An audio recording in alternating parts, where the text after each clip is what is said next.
E aí galera, tudo bom? Meu nome é Thiago, professor de Geografia, e hoje nós vamos aprender sobre os climas do Brasil, tranquilo?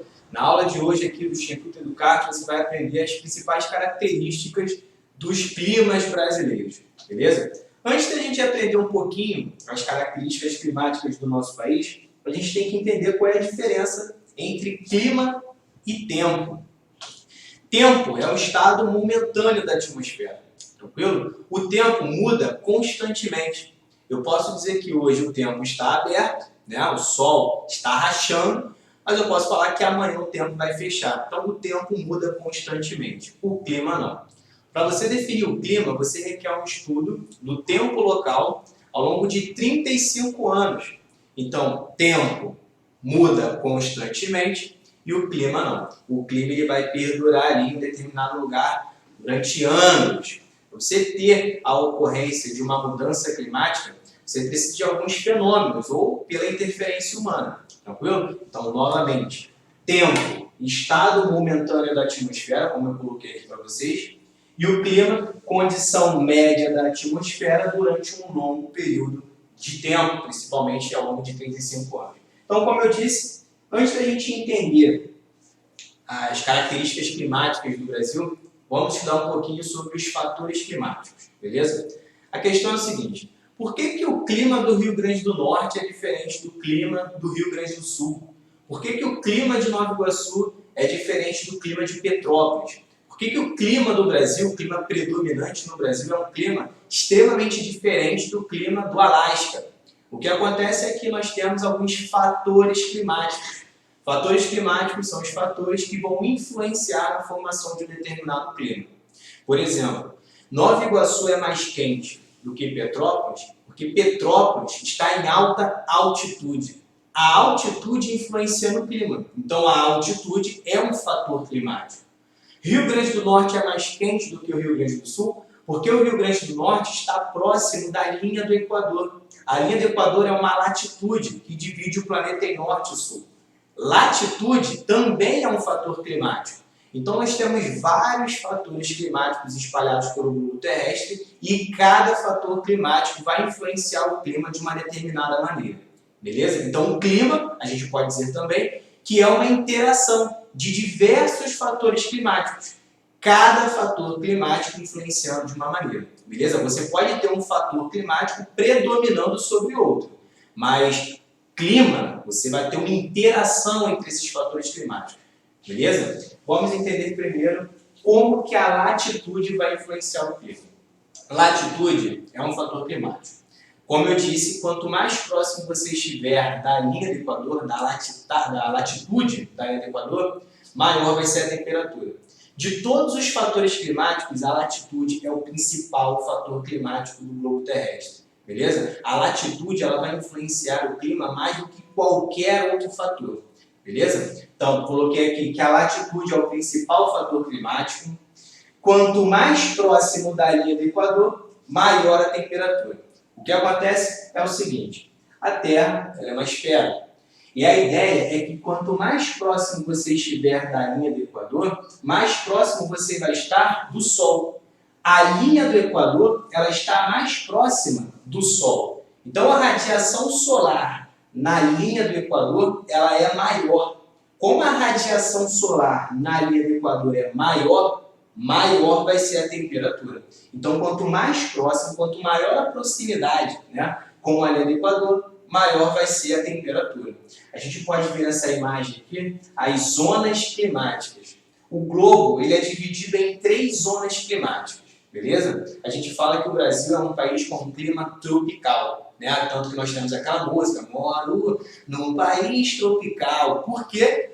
Porque a maior parte do território brasileiro ele está entre 2 trópicos. Você deve ter aprendido lá em cartografia, e você vai aprender aqui no Instituto Educarte, a aula de cartografia, você vai ver que nós temos algumas latitudes muito importantes. Como eu já disse, que é a linha do Equador. Mas existem outras latitudes. Em tese, nós temos 90 latitudes ao norte, 90 linhas imaginárias na horizontal no hemisfério norte e 90 linhas imaginárias no hemisfério sul. 90 linhas horizontais no hemisfério sul.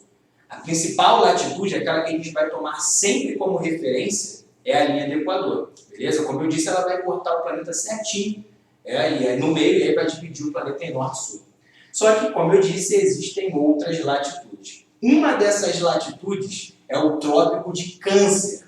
O Trópico de Câncer fica no hemisfério norte, beleza? O Trópico de Câncer não corta o Brasil. Mas existe um outro trópico que cruza o nosso território, que é o Trópico de Capricórnio, no hemisfério sul. O Trópico de Capricórnio ele vai cruzar o Brasil em 3 estados. 3 estados serão cortados pelo Trópico de Capricórnio aqui no hemisfério sul. São Paulo, Paraná e Mato Grosso do Sul.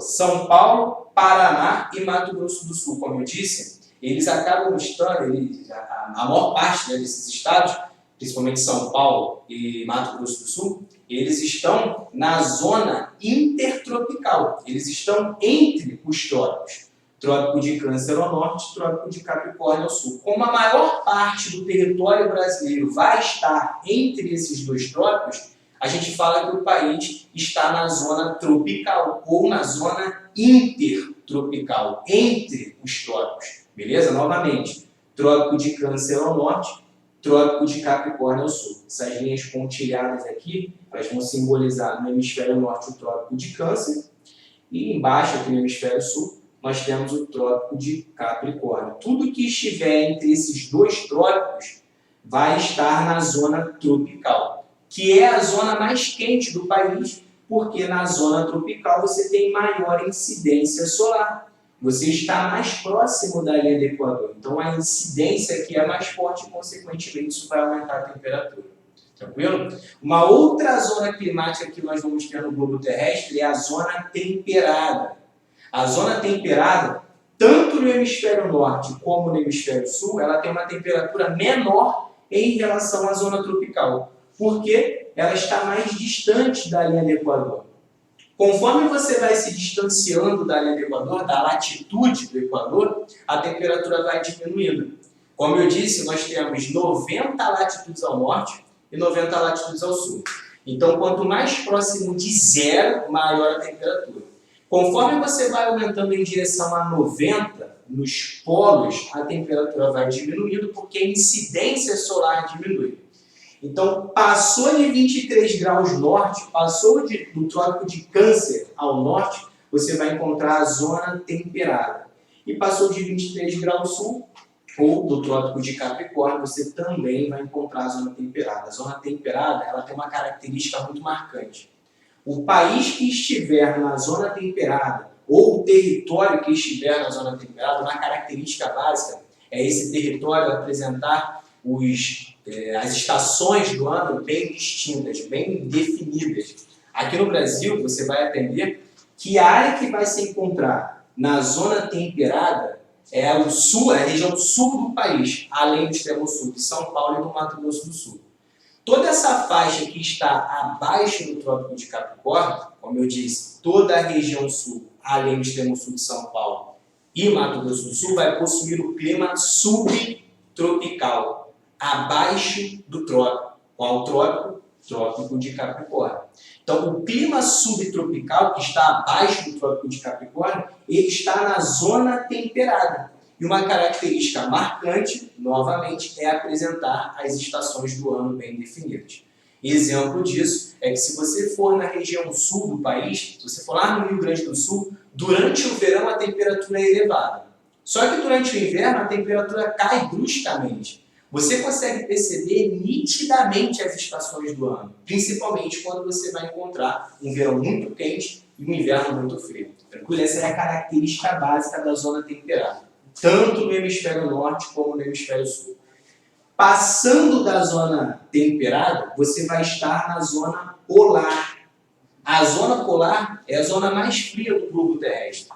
É a parte do globo terrestre que recebe menor incidência solar.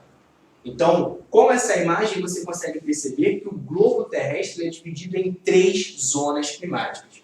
Sendo que no Brasil, a maior parte do nosso território vai encontrar-se na zona tropical ou zona intertropical. Beleza? Então, a latitude novamente é o principal fator climático e aqui você viu por que a latitude vai influenciar o clima, como a latitude vai influenciar o clima. Beleza? Para fechar, quanto mais próximo da linha do Equador, maior a temperatura.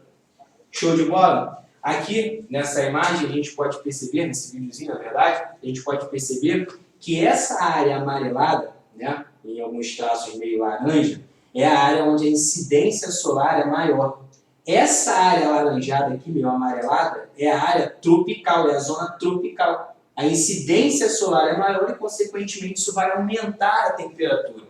Tranquilo? Agora, nessas áreas aqui verde, né, nessa área aqui mais azul, são as áreas onde a incidência solar diminui. E, consequentemente, a temperatura também vai diminuir. Aqui nessa imagem, a gente vai perceber a variação, né, da radiação solar ao longo dos meses, ao longo das estações do ano. Tranquilo? A gente vai perceber, quando falar do clima do Brasil, que durante o verão, os climas vão apresentar uma característica. Durante o inverno, o clima apresenta outra característica. Isso também vai depender da estação do ano. Tranquilo? Bom, então já pegou o macetinho de latitude, principal fator climático, e os vestibulares costumam cobrar bastante isso. Tranquilo? Vamos para outro fator climático. Perdão, antes de a gente falar de outro fator climático, coloquei uma imagem aqui da linha do Equador, certo? Como eu disse, a linha do Equador é a latitude que vai dividir o planeta em norte e sul, e a linha do Equador cruza o território brasileiro. A linha do Equador corta o nosso país. Tanto é que na região norte e na região nordeste a temperatura vai ser maior, porque a incidência solar nessa faixa aumenta. Tranquilo? Só que eu quero mostrar para vocês aqui uma outra questão, que inclusive caiu na prova do Enem há 2 anos atrás.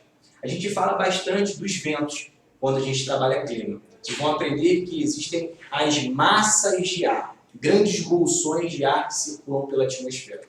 Sempre que a gente falar de ar, sempre que a gente falar de ventos, você tem que entender como surgem os ventos, da onde vêm os ventos. E a questão é o seguinte, o vento, ele sempre vai se deslocar da área de maior pressão para a área de menor pressão. A ideia é que o vento se desloque das áreas mais frias para as áreas mais quentes. Nessa imagem aqui, você está vendo a circulação dos ventos e um vento específico que nós vamos chamar de ventos alísios. Ventos alísios são os ventos que saem dos trópicos em direção à linha do Equador. Essa seta que você está vendo aqui no hemisfério norte são os ventos vindo aqui do Trópico de Câncer, da zona próxima do Trópico de Câncer, indo em direção à linha do Equador, fazendo uma curva, certo? Em direção à linha do Equador. E no hemisfério sul você tem os alísios do sudeste, os ventos alísios do hemisfério sul, que também acaba saindo da área tropical, também sai do Trópico de Capricórnio, do hemisfério sul, em direção à linha do Equador. Então, esses ventos que saem dos trópicos em direção à linha do Equador são os ventos alísios. E como eu disse, o vento vai se deslocar de alta pressão para baixa, da área mais fria para a área mais quente. Nessas áreas tropicais, a incidência solar é menor. Então a temperatura diminui também.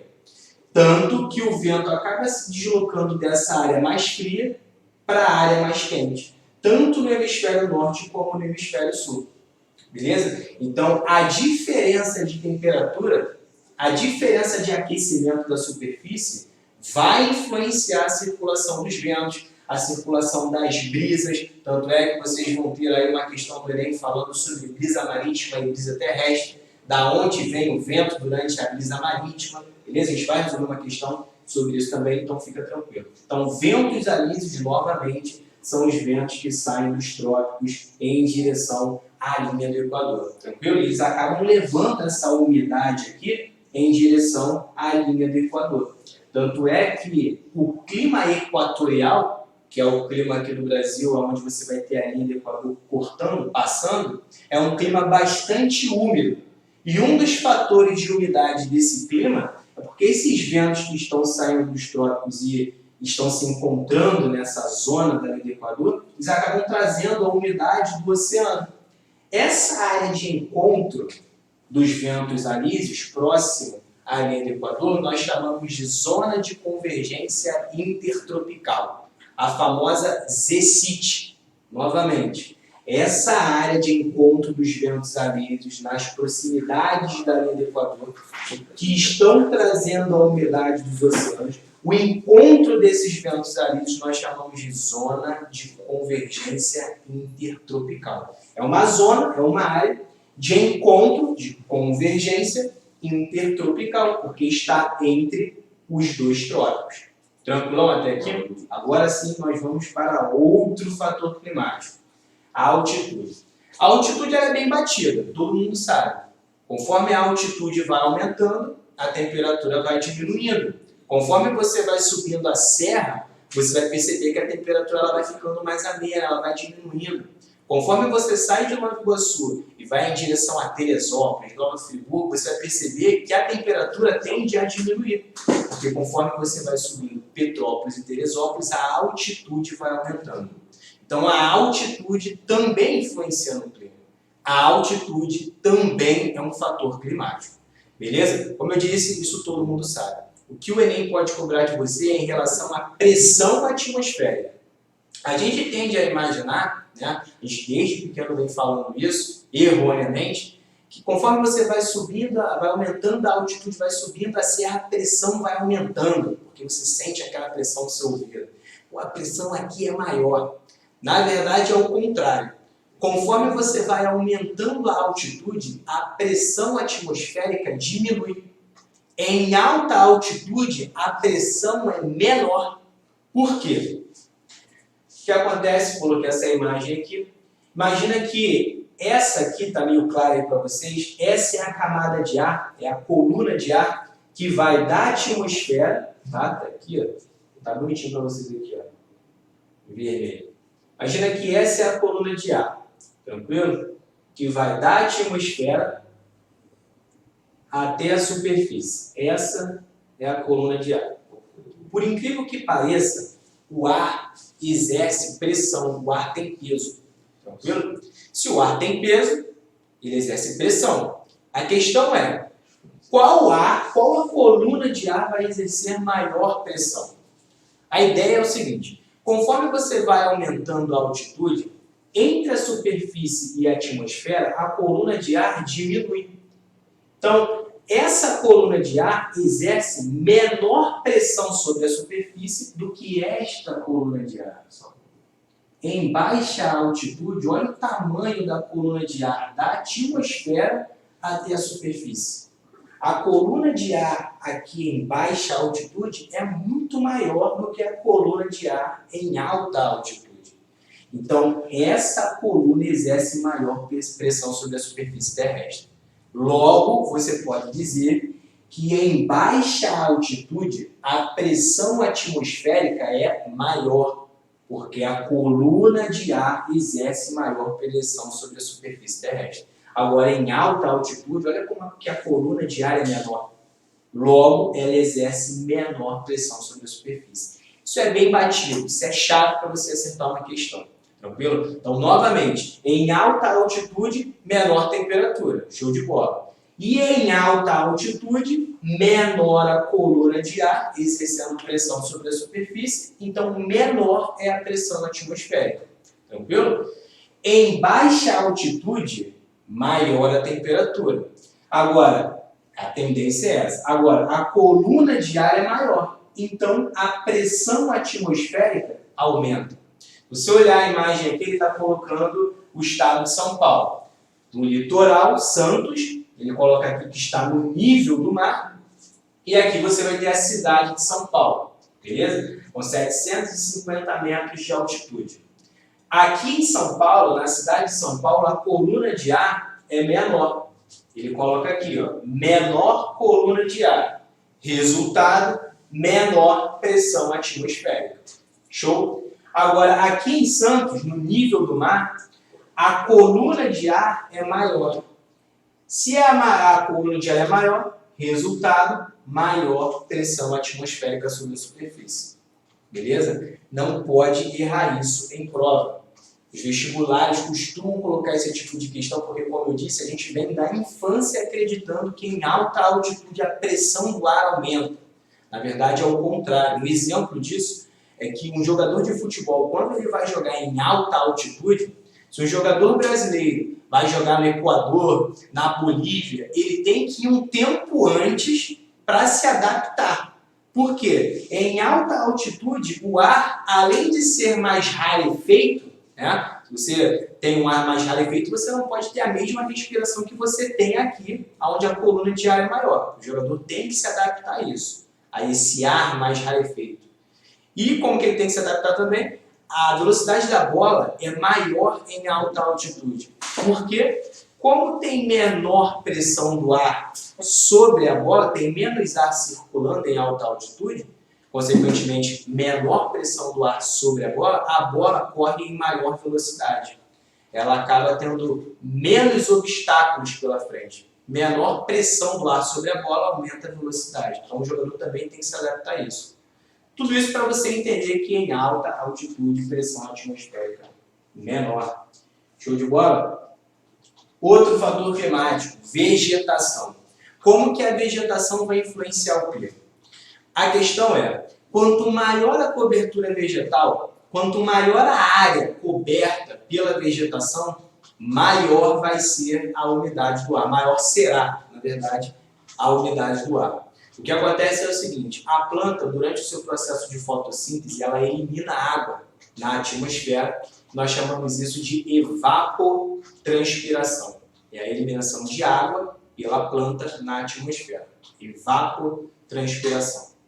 E aí, tenta fazer um experimento. Coloca um aquário na sua casa e tenta plantar alguma coisa dentro do aquário. Quando a planta começar a crescer, você lacra o aquário, beleza? Com uma tampa de vidro e deixa aquele aquário ali exposto ao sol durante um determinado tempo. 1 semana, 2 semanas. Quando você voltar, você vai perceber que a tampa ela vai estar toda suada, toda molhada, cheia de gotícula d'água. O que acontece? Por que aquele aquário, mesmo fechado ao longo de 2 semanas, vai possuir aquela gotícula de água lá na tampa? 2 motivos básicos. A evaporação da água no solo. A água do solo vai começar a evaporar e vai se acumular na tampa. E como eu disse, o outro fator, a planta realizou a evapotranspiração, jogou água para o ar. Se uma planta dentro do seu aquário foi suficiente para molhar toda a tampa, para deixar a tampa toda suada, imagina uma floresta como a floresta amazônica, que é a maior floresta equatorial do mundo. A quantidade de planta, a quantidade de vegetação daquela região é muito grande. Resultado, floresta amazônica é uma floresta bastante úmida. O clima da floresta amazônica, o clima equatorial, é um clima bastante úmido. Porque, como você tem uma grande cobertura vegetal, logo você vai ter uma grande quantidade de água gerada pela evapotranspiração. Então, a vegetação influencia no clima basicamente desta maneira, aumentando a umidade do ar. Tranquilo? Até aqui é por isso que eu coloquei, quanto maior a cobertura vegetal, maior a umidade do ar. Beleza? Show de bola. Quanto maior a cobertura, maior a umidade. Se você tem uma área onde a cobertura vegetal é quase zero, você tem uma área onde a vegetação ela é mais espaçada, ela não é uma vegetação muito densa, uma vegetação rala, uma árvore aqui, outra ali, o ar tende a ficar mais seco. Tranquilo? Agora, pelo contrário, se você tem uma vegetação bastante densa, a umidade aumenta. Quanto maior a umidade do ar, menor é a variação térmica entre a máxima e a mínima. Nós chamamos isso de amplitude térmica. O que acontece? A água ela ajuda a manter a temperatura por um período maior de tempo. Se você tem um ambiente úmido, a ideia é que a temperatura desse ambiente acabe não variando muito. Se você tem uma área úmida como a floresta amazônica, né, como o clima equatorial, se você for no clima equatorial, se você for na Amazônia, você vai perceber que a temperatura lá não vai variar muito ao longo do dia. Em geral, é quente o dia inteiro. Como é um ambiente muito úmido, a água ela vai ajudar a manter aquela temperatura. Então, no clima equatorial, a temperatura é elevada na maior parte do tempo. Beleza? Agora, se você vai em uma área que tem baixa umidade, onde o ambiente é um ambiente mais seco, o que acontece é o seguinte, ao longo do dia, o exemplo disso é o deserto, ao longo do dia, o Sol vai aquecer a superfície e a temperatura vai aumentar. Beleza? No deserto a temperatura aumenta drasticamente ao longo do dia. Só que como é um ambiente seco, conforme vai anoitecendo e o Sol vai indo embora, como não tem água no ar para manter a temperatura, conforme vai anoitecendo a temperatura ela vai se dissipando, a temperatura vai diminuindo e o calor vai se dissipando na atmosfera. Então, no deserto, um ambiente mais seco, ao longo do dia a temperatura é elevada e durante a noite a temperatura cai bastante. Essa variação entre a máxima e a mínima, nós chamamos de amplitude térmica. Então, se eu falo para você que o clima equatorial é quente ao longo do ano, tem baixa variação entre a máxima e a mínima, se tem baixa variação térmica, baixa amplitude térmica. Clima equatorial tem baixa amplitude térmica. Agora, se eu falo para você que em um determinado deserto, ao longo do dia, a temperatura vai lá em cima, por conta da radiação solar, por conta do aquecimento da superfície, a temperatura vai lá em cima. Só que como é um ambiente seco, de deserto, ao longo da noite a temperatura cai. Se durante o dia você teve uma alta e uma mínima bem diferente, bem distanciada, a máxima e a mínima, teve uma variação brusca, a gente fala que esse determinado clima possui alta amplitude térmica, alta variação de temperatura. Então, novamente, para a gente passar para outro fator climático. A vegetação influencia no clima, principalmente por conta da umidade do ar, beleza? A planta vai realizar a evapotranspiração, show de bola? E conforme a umidade do ar aumenta, a temperatura permanece mais constante. Um exemplo disso, clima equatorial, que é um clima úmido e você vai no clima equatorial, você vai na Amazônia, a temperatura lá vai ser elevada ao longo do dia, você não vai ter uma grande variação. Agora, se você for em um ambiente mais seco, como o ambiente é seco, de dia a temperatura alta, à noite a temperatura baixa. Se você teve uma alta variação de temperatura entre a máxima e a mínima, alta amplitude térmica, beleza? Um exemplo disso, aqui no Brasil, é a Caatinga, é o clima semiárido no sertão nordestino. Lá no sertão nordestino o tempo é seco, né? Você tem o clima mais seco do país. Sertão nordestino, clima semiárido. Lá no semiárido nordestino, temperatura durante o dia é elevada. Só que à noite, como o ambiente é seco, no sertão nordestino a temperatura cai. Tranquilo? Então lá no sertão nordestino a gente fala que a amplitude térmica diária ao longo do dia é elevada. Tranquilo? A amplitude é alta ao longo do dia lá no sertão. Show de bola? Outro fator climático.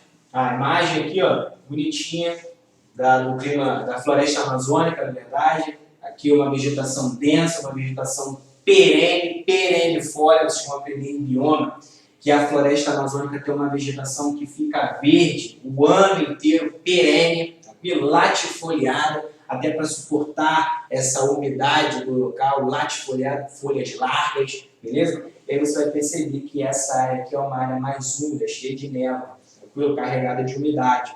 Você vai aprender que a massa de ar que se forma lá no clima equatorial, na Amazônia, é a massa equatorial continental, famosinha aí como a MEC, massa equatorial continental, que é uma massa de ar bastante úmida, justamente por conta da evapotranspiração da floresta. Tranquilo? Bom, outro fator climático, o relevo. O relevo ele pode funcionar como um bloqueio para as massas de ar. Você tem uma determinada massa de ar, um determinado vento, e esse vento pode se chocar com alguns relevos.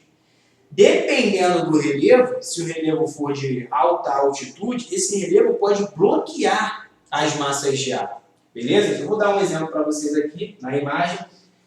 Planalto da Borborema.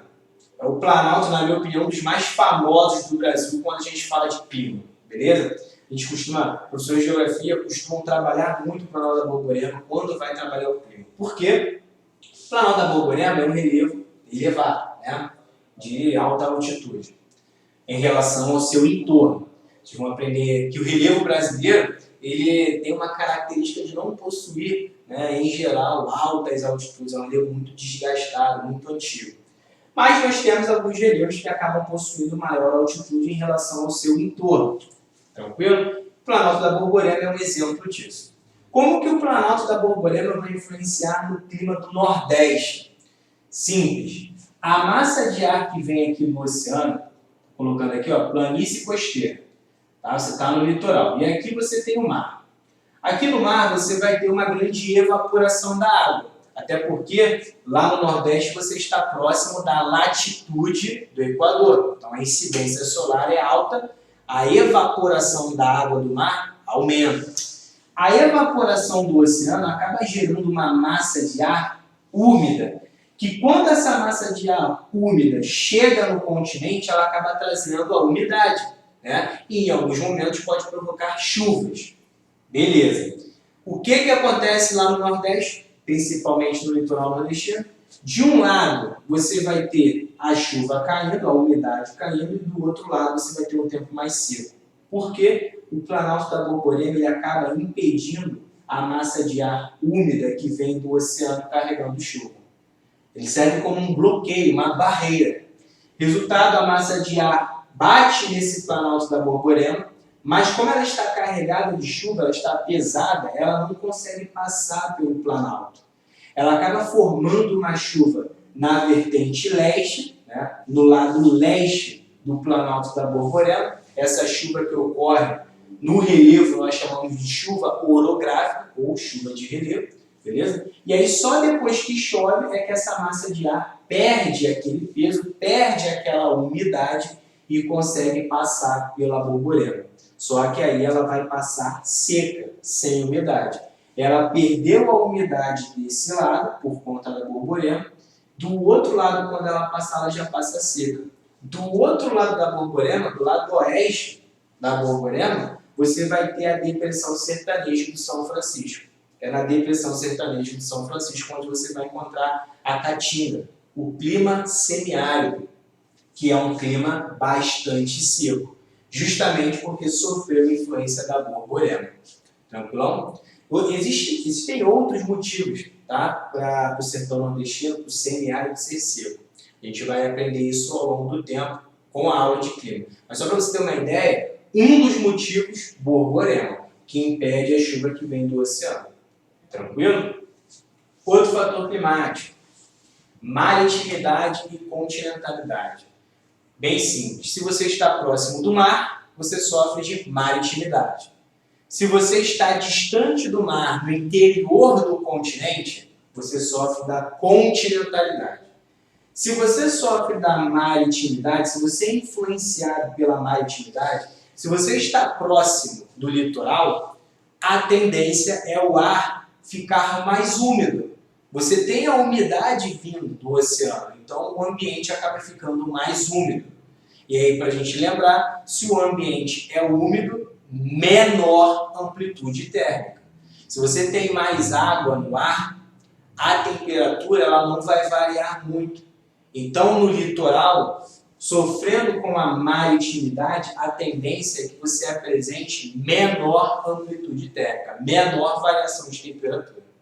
Agora, no interior do continente, com a continentalidade, o ar tende a ser mais seco. Se o ar ele é mais seco, a temperatura vai variar mais ao longo do dia. Ambiente mais seco, ambiente que sofre com a continentalidade, vai acabar apresentando maior amplitude térmica, maior variação de temperatura. Beleza? Então, no litoral, maritimidade, e no interior do continente, continentalidade. Show de bola? Outro fator climático, correntes marítimas. Imagine corrente marítima como se fosse um rio dentro do oceano, beleza? É um rio que vai percorrendo o oceano. Vai ter sua própria velocidade, a sua própria temperatura, a sua própria concentração de sal, tranquilo? São as correntes marítimas. Nós temos correntes gigantescas, correntes que cruzam oceanos inteiros, as suas correntes que acabam saindo do hemisfério sul e vão em direção ao hemisfério norte, correntes que passam por todo o litoral de um país. beleza? As correntes marítimas elas são influenciadas pelo movimento de rotação da Terra, beleza? E pela capacidade que o vento pode movimentar uma massa de água. Então, movimento de rotação e a força dos ventos, beleza? Principalmente o movimento de rotação. Então, vamos lá. A corrente marítima ela pode ser quente ou fria. Aquela água, aquele rio que passa ali no oceano, ele pode ter maior temperatura em relação ao seu entorno, né? Ou menor temperatura. Se a corrente é quente, se a água é quente, a evaporação aumenta, certo? Correntes quentes aumentam a evaporação da água. Se você tem maior evaporação da água, o resultado disso é que a formação de chuvas tende a aumentar.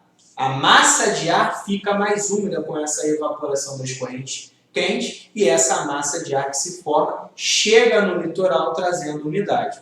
Beleza? Nós temos algumas correntes quentes muito famosas, como por exemplo a corrente do Golfo e a corrente do Brasil, que atua aqui no nosso país. A corrente do Golfo, por exemplo, ela tem uma função básica que é fazer com que os oceanos, com que o mar da Europa não congele.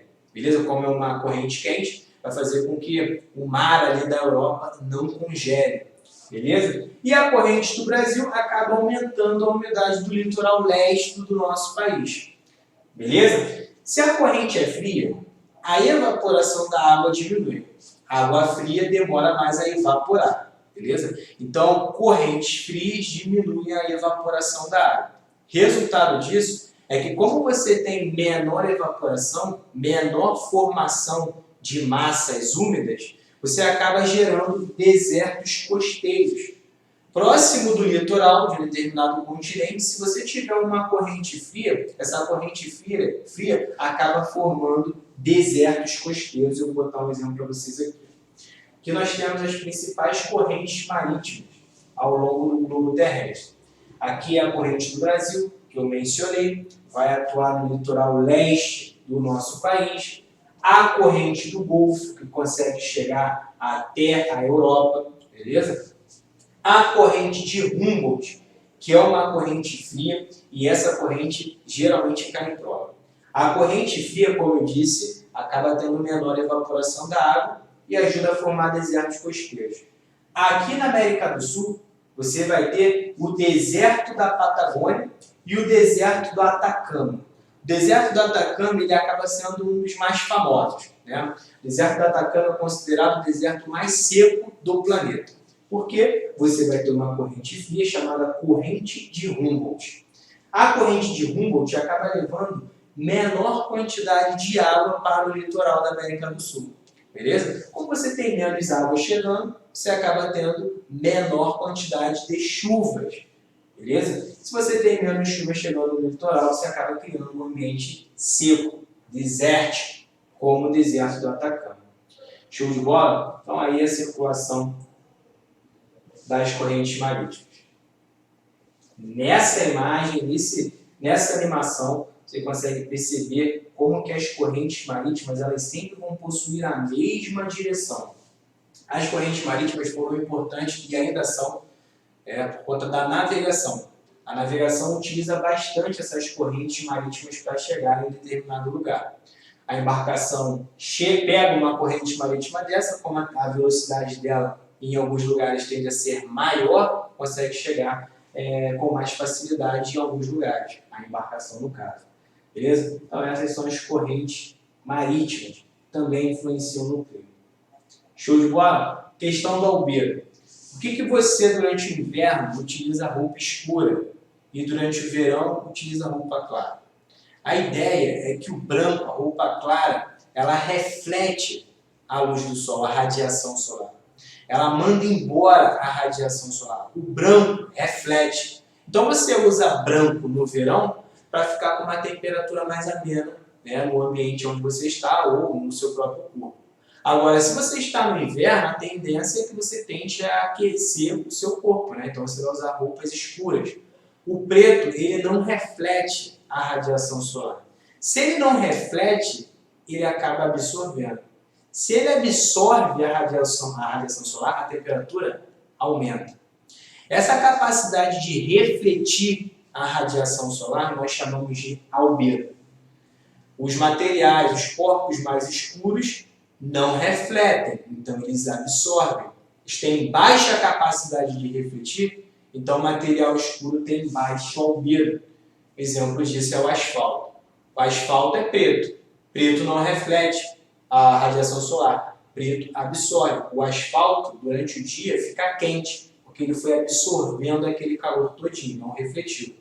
Agora, a neve, por exemplo, tudo bem que nas áreas polares a radiação solar é menor, mas se você reparar, a neve tem um sol batendo na neve e a neve ela não vai diminuir rapidamente, porque branco reflete a luz do sol, ele não absorve aquele calor.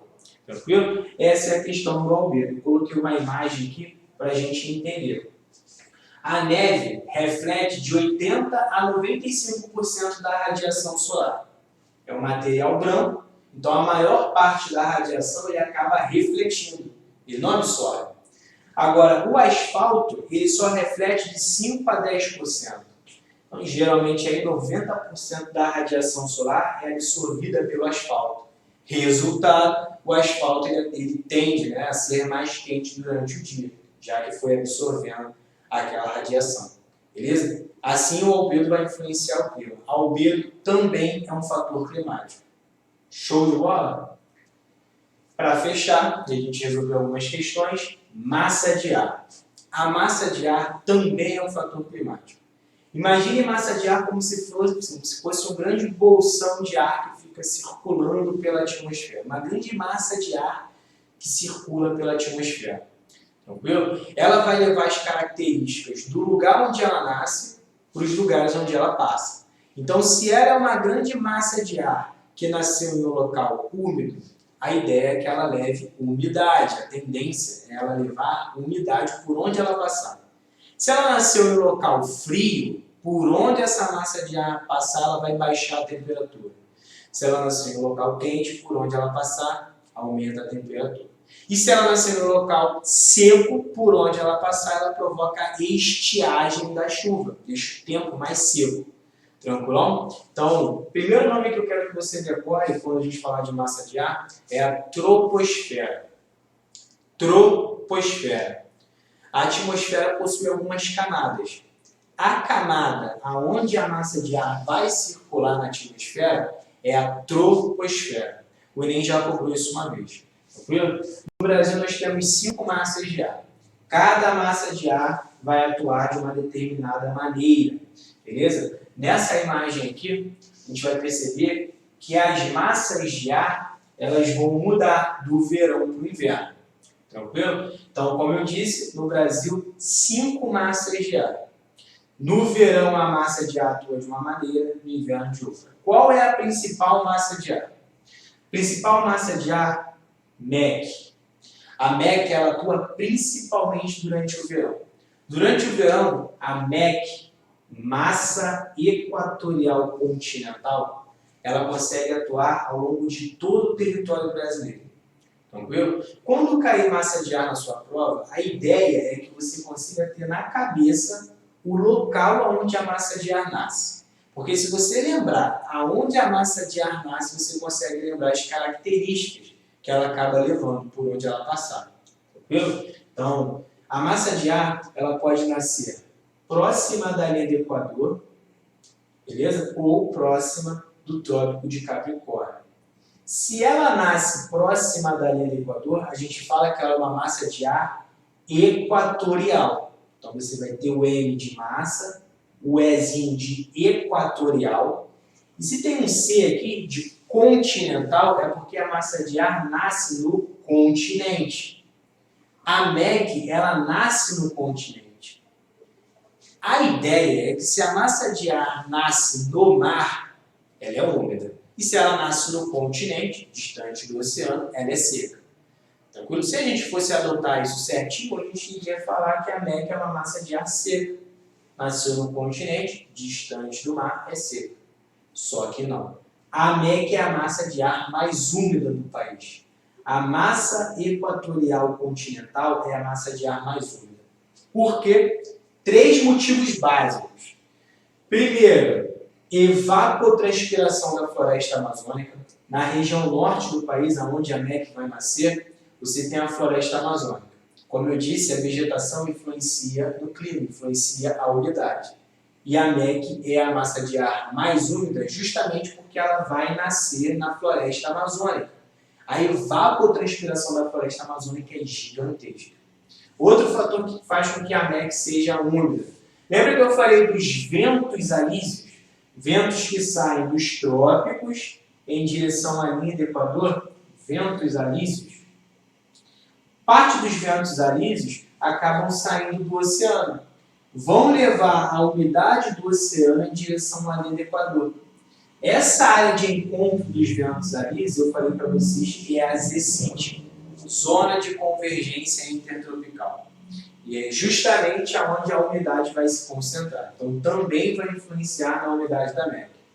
E a outra questão, o terceiro fator que aumenta a umidade da MEC, são os rios caudalosos.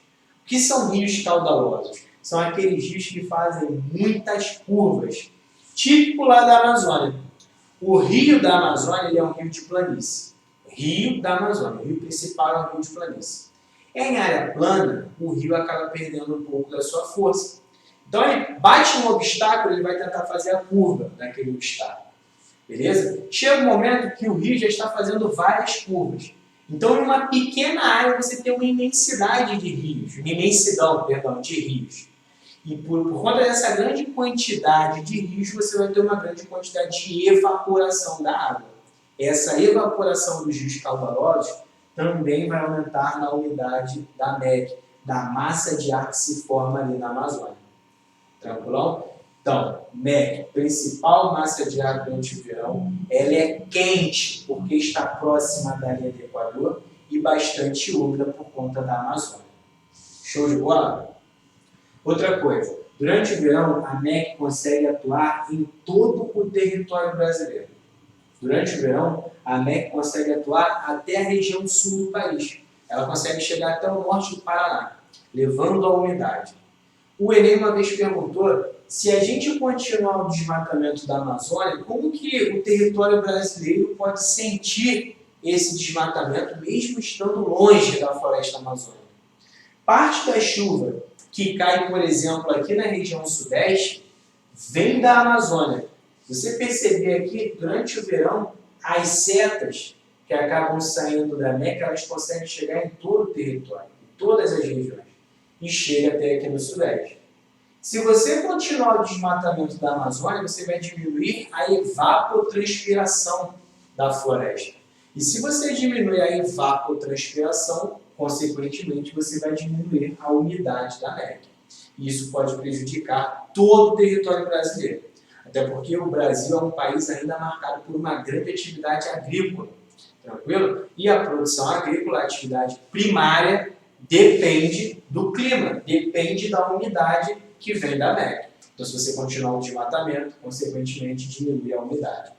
Show de bola? Vocês vão aprender ainda, na próxima aula que eu vou colocar para vocês, que existem alguns tipos de chuvas. E existe uma chuva muito comum que ocorre lá na região amazônica, no clima equatorial, que é a chuva convectiva, ou a famosa chuva de verão. Lá na linha do Equador, como você já sabe, a incidência solar é maior. Essa radiação solar aquece a superfície e da superfície acaba saindo um vapor. Esse vapor vai se acumulando ao longo do dia, beleza? Vai se resfriando na atmosfera, passa por uma condensação e cai em forma de chuva. Chuva de verão, por conta do grande aquecimento da superfície. Tranquilo? Outra massa de ar é a massa equatorial atlântica, a MEA. A massa equatorial atlântica, ela também é úmida, ela nasce no oceano. É a única massa de ar que nasce do hemisfério norte e atua aqui no nosso país, atua no Brasil. Tranquilo? A MEA, ela não tem uma grande atuação no nosso território. Basicamente, ela vai atuar no litoral norte e no litoral do Nordeste. Beleza? A parte setentrional da região norte e da região nordeste, levando a umidade e o aumento da temperatura. Tranquilo? Como eu disse, 5 massas de ar. 4 úmidas, só uma é seca. Beleza? 4 quentes, só uma é fria. Por enquanto, nós estamos estudando as massas úmidas. Tanto a MEC como a ME são massas úmidas que atuam no nosso território e também são quentes por nascerem próximas da linha do Equador. Show de bola? Outra massa de ar, massa tropical atlântica, MTA. A massa tropical atlântica é uma massa de ar que atua bastante aqui no Rio de Janeiro. Beleza? A massa tropical atlântica ela traz essa umidade do oceano em direção ao litoral do nosso país. Então, durante o verão, ela não consegue ter muita força para penetrar no nosso território. Porque, durante o verão, a massa de ar que está predominando, que está atuando com mais intensidade, é a MEC. Então, ela acaba bloqueando um pouco a atuação da MTA. Beleza? Vocês vão ver que durante o inverno isso muda. Mas, por enquanto, a MTA durante o verão vai atuar basicamente no litoral brasileiro. Show de bola? Do Nordeste até a região Sul. Tranquilão? Essa massa de ar que nasce no Oceano Atlântico, quando ela bate de cara com alguns relevos, principalmente aqui na região Sudeste, ela vai formar aquela chuva que nós vimos lá na Borborema. Chuva orográfica, chuva de relevo. Beleza? Aqui na região Sudeste nós temos uma serra chamada Serra do Mar. Na Serra do Mar é muito comum a ocorrência da chuva orográfica, da chuva de relevo. Tranquilo? Justamente por conta dessa massa tropical atlântica que quando chega no nosso território bate de cara com esse paredão rochoso. Show de bola? MTC, massa tropical continental. É a única massa de ar seca que atua no nosso país. MTC. Ela tem baixa atuação, até porque durante o verão, novamente, a MEC vai ser a massa de ar predominante. Então, durante o verão, a MTC ela fica um pouco reclusa, ela fica um pouco presa, justamente pela atuação da MEC. Ela nasce no Chaco, beleza? No interior do continente, lá na Argentina. Como ela é uma massa de ar seca, por onde ela passar, ela vai provocar estiagem no tempo seco. Mas, novamente, tem baixa atuação aqui no nosso território. Tranquilão? Durante o inverno, você vai perceber que a atuação das massas acaba mudando. E aí surge aqui a atuação de uma outra massa de ar que eu não falei, que é a MPA, Massa Polar Atlântica. É a única massa de ar fria que atua no nosso país. Tranquilão? Durante o inverno, a MEC ela acaba ficando um pouco presa, aprisionada. A atuação dela vai ser basicamente no seu local de nascimento, na parte ocidental da Amazônia, beleza? Ou no lado oeste da Amazônia. A MEC ela não vai ter muita atuação durante o inverno, porque durante o inverno a principal massa de ar é a MPA, Massa Polar Atlântica. Tranquilão? A massa polar atlântica, quando ela chega no inverno, ela empurra a MEC até o seu local de origem. É só você perceber a seta. Tá vendo que a seta aqui da MPA, ela está chegando até a região norte? Então ela vai empurrar a atuação da MEC até o seu local de origem. Por onde a MPA passar, ela vai provocar queda de temperatura. Perdão. Lá na Amazônia, essa queda brusca de temperatura recebe um nome. Nós chamamos de friagem. E o Enem já cobrou isso. Beleza? Friagem é a queda brusca de temperatura na Amazônia, provocada pela MPA, pela Massa Polar Atlântica. Show de bola? Além da friagem na Amazônia, além dessa queda brusca na Amazônia, a MPA vai provocar um outro fenômeno, que é a chuva frontal no litoral nordestino. Nordeste está aqui, vou colocar aqui bonitinho. Nordeste. Nessa parte aqui do Nordeste, no litoral nordestino, você vai ter a atuação durante o inverno de duas massas de ar. Você vai ter a atuação da MPA e da MTA. O encontro da MPA com a MPA mais a MTA provoca uma chuva chamada de chuva frontal, que é o encontro de duas massas de ar de frente, chuva frontal. Quando você tem uma massa de ar fria e uma massa de ar quente se chocando, a tendência é que você forme chuva frontal. Então, quando a MPA, massa polar atlântica, que é fria, se chocar com alguma massa de ar quente e úmida, chuva frontal. E no Nordeste, durante o inverno, no litoral nordestino, chove mais durante o inverno. Beleza? Isso já caiu em prova. Isso é importante. Geralmente, quando a gente fala do clima do Brasil, chove mais durante o verão. No clima equatorial, as chuvas são bem distribuídas ao longo do ano. Beleza. Mas no clima tropical típico, que é o clima do interior do país, é o clima que predomina no nosso território, você vai ter uma característica marcante, que é o verão chuvoso e inverno seco. Verão chuvoso, chove no verão. Clima tropical atlântico, que pega aqui no litoral brasileiro, Rio de Janeiro, por exemplo, chove mais durante o verão. Clima tropical de altitude, a mesma coisa, chuvas concentradas do verão. Então, a maior parte do território apresenta chuvas durante o verão. Agora, se falar chuvas durante o inverno, tem que lembrar automaticamente de um lugar. Chove mais durante o inverno no litoral nordestino, pelo encontro de duas massas de ar. Durante o verão, você não tem muita atuação da MPA. Então, você acaba não tendo chuva frontal no litoral nordestino. Agora, durante o inverno, a MPA chega. E a MPA chega com força. Então, ela vai empurrar a MTA até o litoral nordestino. Como ela vai junto, empurrando, chega lá no litoral, o encontro delas duas acaba provocando esse choque, né? Provoca aí a chuva frontal no litoral nordestino, aumentando a pluviosidade. Tranquilo? Provocando aí tempos instáveis, instabilidade meteorológica. Chuva. Show de bola até aqui? Na região sul, a MPA vai atuar ao longo de todo o ano. Beleza? O ano inteiro a região sul sofre com a atuação da MPA. Como ela é uma massa de ar fria, por onde ela passar vai provocar queda de temperatura. Em alguns pontos, onde você tem maior altitude, aqui em Petrópolis e Teresópolis. Tranquilão? Foi? Vamos resolver algumas questões, alguns exercícios? Abre a sua apostila, beleza? A questão aqui que eu vou trabalhar está na sua apostila. Eu vou resolver a questão de número 77, página 128. Na sua apostila, lá na página 128, nós vamos resolver a questão de número 77. Tranquilo? Então vamos lá. Figura número 1. Formação da brisa marinha. Você vai ter uma região aqui, você tem a terra, está escrito aqui terra, beleza? Na terra, aqui na brisa marinha está dizendo que a terra está quente, beleza? Se está quente, se o ar está quente, ele está exercendo menor pressão na superfície. Por quê?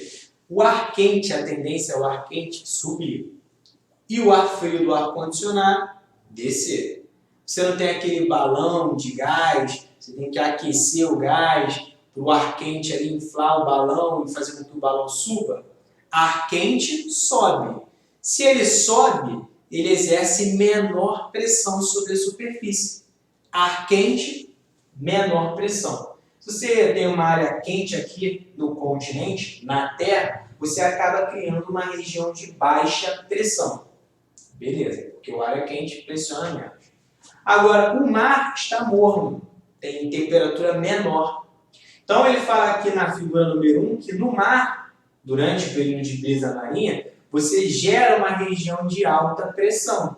A temperatura é menor no oceano ao longo do dia, temperatura menor, mais baixa, o ar mais frio pressiona mais a superfície. Alta pressão. Ele vai chamar esse vento que sai do mar em direção ao continente de brisa marinha. Então, brisa marinha é aquele vento ao longo do dia que vem do oceano. No início do vídeo eu falei para vocês que o vento ele vai circular de alta pressão para baixa pressão. Da área mais fria para a área mais quente. E o que a imagem está te mostrando aqui agora. Beleza? A área mais fria, o mar, acaba gerando uma região de alta pressão e o vento está vindo do mar em direção ao continente. Show de bola.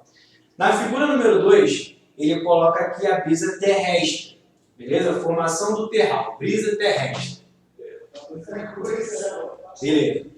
E aí, questão da brisa terrestre. Durante o dia, o continente foi sendo aquecido, certo? O continente ele aquece mais rápido que o mar. Então, o aquecimento gerou uma região de baixa pressão. O mar ele demora mais para aquecer.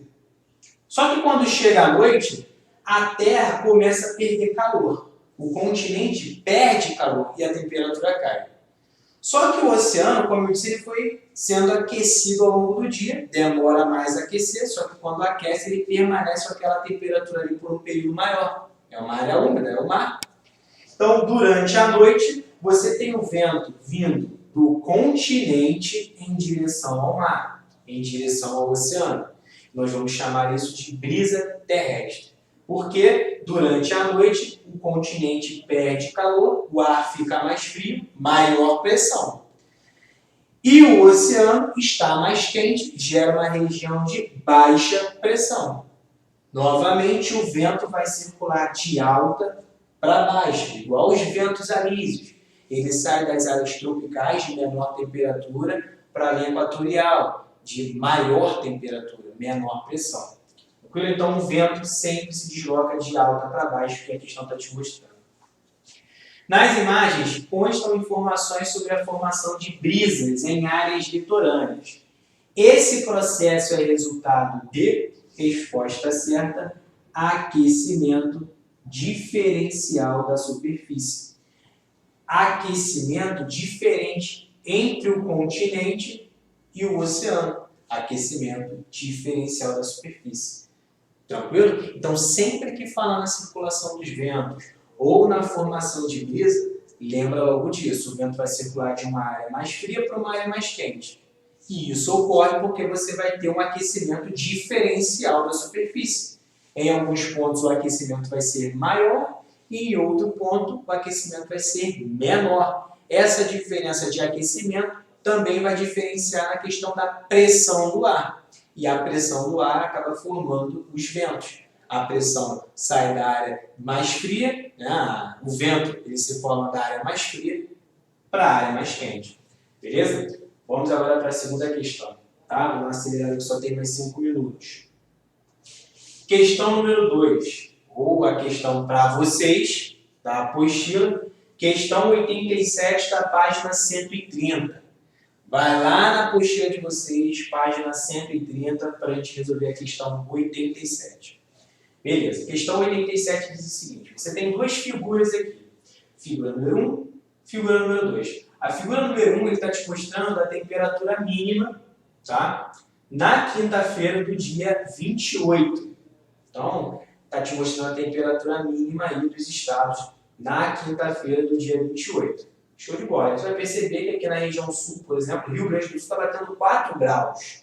4 graus no Rio Grande do Sul, beleza? Enquanto nas regiões, na região norte e no nordeste, a temperatura está mais elevada, beleza? Aqui, por exemplo, no Amapá você vai ter 23 graus, enquanto no Rio Grande do Sul 4 graus. Show de bola. Na figura número 2, umidade relativa do ar por região do país para o dia 28, mesmo dia. Ele está te mostrando a umidade, a possibilidade de chuva. Lembrando que está dizendo aí mês 8 é o período do inverno, é a área mais fria, o período mais frio.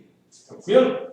E o que ele está querendo dizer é o seguinte, que no norte a umidade relativa está entre 60 e 70 graus, umidade relativa do ar. Possibilidade de chuva, né, está entre 60% e 70%. No Nordeste, está de 90% a 100% a possibilidade de chuva, igual à região Sul, que também está de 90% a 100% na possibilidade de chuva. Beleza, durante o período do inverno, a área mais fria do ano. No dia em que foram colhidos os dados meteorológicos apresentados, qual fator climático foi determinante para explicar os índices de umidade relativa do ar nas regiões Nordeste e Sudeste? A questão está te perguntando o seguinte, qual fator climático vai contribuir para as chuvas do litoral nordestino e para as chuvas da região sul? Qual fator climático? A gente viu que nós temos vários fatores climáticos, beleza? Cada fator climático vai influenciar de uma maneira. Mas eu acabei de falar para vocês que durante o inverno, no litoral nordestino, a chuva é mais abundante. Porque é durante o inverno que você vai ter a ocorrência da massa polar atlântica, a MPA, que é a única massa de ar fria que atua no nosso país. E ela vai atuar principalmente durante o inverno. O encontro da MPA com uma massa de ar quente forma chuva frontal. E eu falei para vocês que durante o inverno, como a MPA chega com mais força, ela acaba empurrando a MTA até o litoral nordestino. É justamente por isso que durante o inverno você vai ter a formação de chuvas frontais no litoral nordestino, pelo encontro das massas de ar. A questão está te perguntando isso. Qual o fator climático que vai contribuir com esse aumento da umidade relativa do ar no Nordeste e na região Sul? A altitude que forma barreiras naturais. A altitude até forma barreiras naturais, isso vai depender do relevo, certo? Só que esse não é o motivo para você ter maior ocorrência de chuvas durante o inverno no litoral nordestino. Não é a altitude ou o relevo que vai influenciar nisso, tranquilo? Vegetação que afeta a incidência solar. A vegetação, além de influenciar na incidência solar por conta do albedo, que nós já vimos, também vai influenciar na umidade, por conta da evapotranspiração, que a gente também viu. Mas não é a vegetação que vai aumentar a umidade durante o inverno, tranquilo? Lembrando que no litoral nordestino você vai ter a Mata Atlântica, beleza? E na Mata Atlântica o clima predominante é o clima tropical atlântico, tropical úmido, com ocorrências predominantes de chuva durante o verão. Resposta certa aqui, Charlie, C de casa. Massas de ar que provocam precipitações. Novamente, o encontro da MPA, massa polar atlântica, com a MTA, massa tropical atlântica, lá no litoral nordestino, vai provocar chuvas frontais, beleza? Por conta disso, você vai ter maior ocorrência de chuvas durante o inverno no litoral nordestino e na região sul. Tranquilo? Galera, a gente vai encerrar por aqui, mas qualquer dúvida que surgir, é só me procurar, pode colocar seu comentário aí, a sua dúvida aí abaixo, beleza? Que eu vou responder. Tranquilo? Daqui a 10 minutos, matemática. Daqui a 10 minutos, aula de matemática, tá? Então não sai daí, fica aí, vai ficar com a olhando panda, beleza? Galera, tamo junto, até a próxima.